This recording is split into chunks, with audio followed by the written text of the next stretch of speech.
Okay, it's nearly a week since the victory over Barcelona. Still can't quite take it in that we managed to pull that one off, but we did, and we got a well-deserved 2-1 victory. Wednesday the 7th of November 2012 will live long in the memory. A fantastic result against a fantastic team, it needs to be said.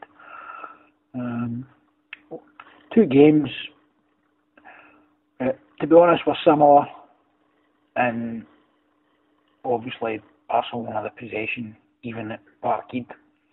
He had the majority of the possession, but 2 different results. And a lot of people could say that we were unlucky in the first game to lose the goal as late as we did. And in the same token, Barcelona probably think that they were a bit lucky to get a late goal in the reverse 2-1 result. But I'll not talk too much about the first leg here because we lost that one. Well, not the first leg, but the game 3, the Champions League. My thoughts now is that we have got a really good chance of progressing. At least it guarantees us Europe. Even if we don't get in the next 2 games, I think that 3rd spot is technically ours. But my aspirations are a lot higher than that, given the results we've had away from home against Spartak and the way we played against Barcelona. Be some faith for the upcoming games against Benfica and Spartak. Well, Benfica away against Spartak. So it'd be nice to get to the last 16. So anyway, a few wee sound bites for the game here. Some of the good moments. And basically the night started well. When we got the opening goal for Wanyama, and we kind of built on that. And then obviously, with 20 minutes to go, young Tony Watt broke through with a long kick out for Forster and made it 2-0. And of course, we know that Messi obviously scored late on to make it 2-1.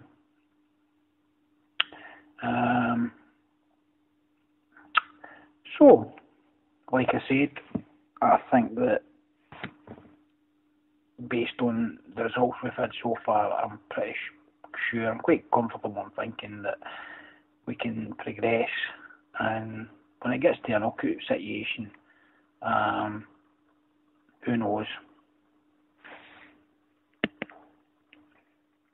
So hard to get it back, so when you get it, protect it, look after it, and that's why he's got such a big role to that, in my opinion. Look at this atmosphere here, though. Makes your hairs in the back of your neck stand up, doesn't it? They were singing Never Walk Alone. Here comes the roar as the teams emerge, and it will be special. A wall of noise for Celtic and Barcelona.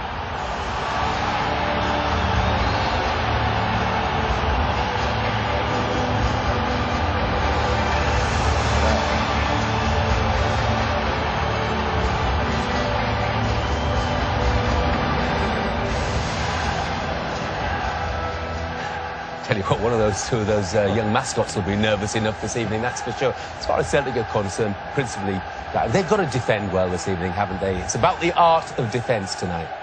Yeah, they've got to defend well, I mean, that goes without saying, but just looking at that stadium there and the atmosphere, this is one of them nights that I'm sure, I know you don't when you're playing, but you must think that in 20, 30, 40 years' time, you'll look back upon this game, these lads who are playing, and think, look at that, you know, I played in that atmosphere, in that game, and they've just got to do themselves justice. Don't lose the discipline. They could go 1-0 down, they could go 2-0 down. Keep to the shape, keep to your system, don't change because they'll rip you apart. Can you imagine if Celtic were to score the opening goal? What would the atmosphere be like? The roof will come off, Jeff. The roof would come out. Let's join our commentators, David Provan, and first, Ian Crocker. Thank you, Jeff. This is the loudest and proudest venue in the Champions League. It's going to be quite a night. A big blow for Celtic on the day of the game with skipper Scott Brown. So the display before the game on Wednesday, last Wednesday, was something pretty special. I noticed the Huns, or the ex-Huns, or what the fuck you want to call them, had copied it on Saturday with their game, with a kind of poppy celebration type fucking thing, which was pretty shit, like, compared to ours. Again, second best. We did it first, they foley. Everything else, when the old Rangers was there, we win everything first, and they try and copy what we've done. They're just fucking muppets, like.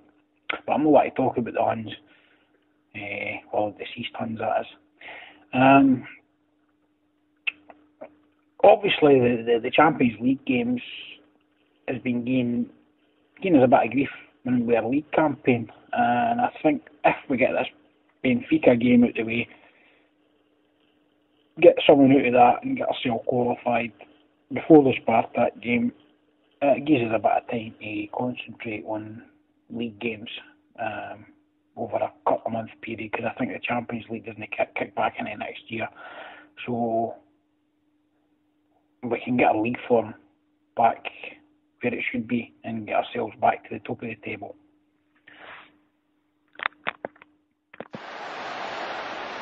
Ledley, Matthews. Monteru helps it on here to Matthews. Samaras is waiting, but Valdes smothers. Terrific piece of play. Adam Matthews just trying to get it in as early as possible here. He knows Samaras has made his run. Had to play it there or he'd have been offside. Just can't quite find the angle. So, big Victor Wanyama, what a player, man, what a player. He stepped up in the big game and he scored a wonderful goal. I've got like a wee sound clip, obviously for the English commentary we got on Sky, and I've got another wee clip with, I think it's a Kenyan boy, I'm not 100% sure of the language, but it's quite smart, goal celebration, and that's just coming up next.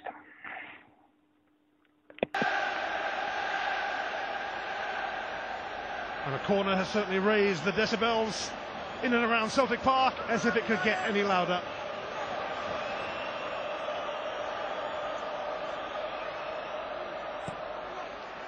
It's Monteru to whip it in, and Victor Wanyama has scored! That moment when a dream becomes reality! Celtic have only gone and taken the lead against Barcelona again! Well, we always thought they might be suspect from set pieces, and boy, does Victor Wanyama make them pay here. Started in a reasonably central position, just peeled off round the back. I think it's Danny Alves, he gets above at the back post. Only one winner, it's a super header.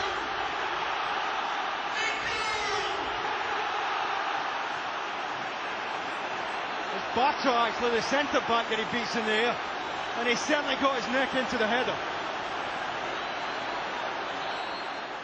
وفي كرة جول جول جول جول جول جول جول جول فيكتور وانياما ولعها وانياما أشعلها وانياما مدرجات السلتيك بارك في حالة غليان في حالة هيجان هو فيكتور. Just over 20 minutes to go.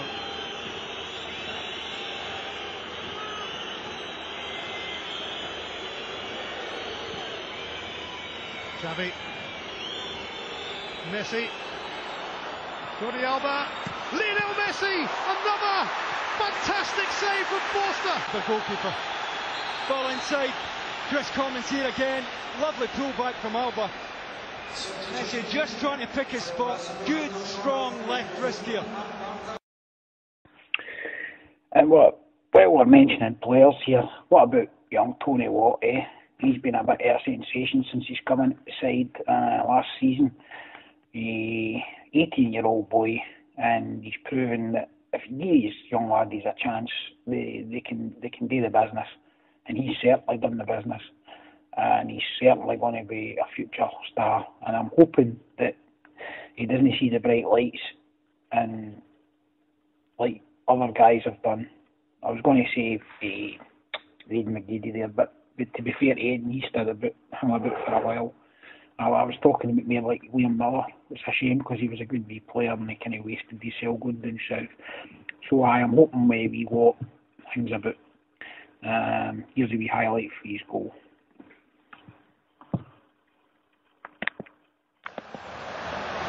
Xavi's error. This is Tony Watt. He's done it. This is the stuff of legend. At the age of just 18, Tony Watt takes his place in Celtic folklore. This is mind-blowing. This is Celtic 2, Barcelona 0. Well, it's certainly a goal that this young man will remember, not just for the rest of his career, but for the rest of his life. Xavi, of all people, to make the mistake. Mascherano can't get back. Decent touch to get it out of his feet, and it's a super finish. And we're now on the verge of a monumental upset here. What a finish for such a young man. Well, 7 minutes for Celtic to hold on to one of the great results in the history. He has no fear. Tony Watt. There'll be 4 minutes of stoppage time at least. So Messi was always going to get a goal. He was chipping away all night. And big Forster matched him a game, like he did in the first leg. He had a fantastic game as well again. Seems to be that guys who come up against Barcelona for like goalkeepers in the past have done really well, kind of pushed on for that. And yeah, Messi took his goal well, but like I say, if it was a one-on-one battle between the two, big Forster won hands down. So anyway, we're going to leave it there for now. I'll play out with the interview for Neil Lennon about his thoughts when the Barcelona win, and obviously I'll play out with the end celebration and that as well. Like I say, just a wee special put together to celebrate a victory of Barcelona. It's just a one-off thing that might never happen again, but I'm just hoping. Anyway, hail folks, hope you enjoyed the podcast, and you'll be hearing from me again soon. Hail, God bless.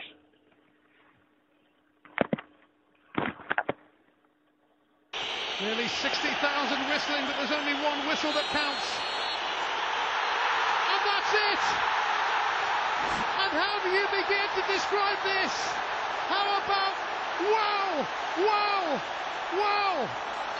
The day after Celtic's 125th birthday, probably the second most memorable day in their history. Fantastic night, and it will be a fantastic night for Neil Lennon as well. Let's hear from him now. He's with David Tanner. Neil, many congratulations. You've beaten Barcelona now as a manager. Where does this rank in your career achievements? It's right up there with one of my proudest nights in my career. It's just a monumental effort from all those players tonight, and on the anniversary of the club, you know, it's a very special occasion. I wanted them to do themselves justice tonight, and they've even surpassed that. They've just beaten the best team in the world, and they got two of the stiffest examinations they'll ever get in their career, and they've come through it with flying colours. Before the game, you were looking at a squad decimated by injury and this afternoon illness in the case of your captain. What was it that got them through it? Team spirit, well, teamwork, discipline, a bit of belief. We felt we could affect them at corners, and we knew that the back post area with Alba, he was zonal. We knew we could threaten that, and I mean, Charlie Mulgrew is one of the best dead balls players around, and his delivery was magnificent. And Wanyama, who just keeps getting better and better, you know, scores a great goal for us, and then you weather the storm, or you try and weather the storm, and you know it's coming, and there's not a lot you can do about it. But we saw it through.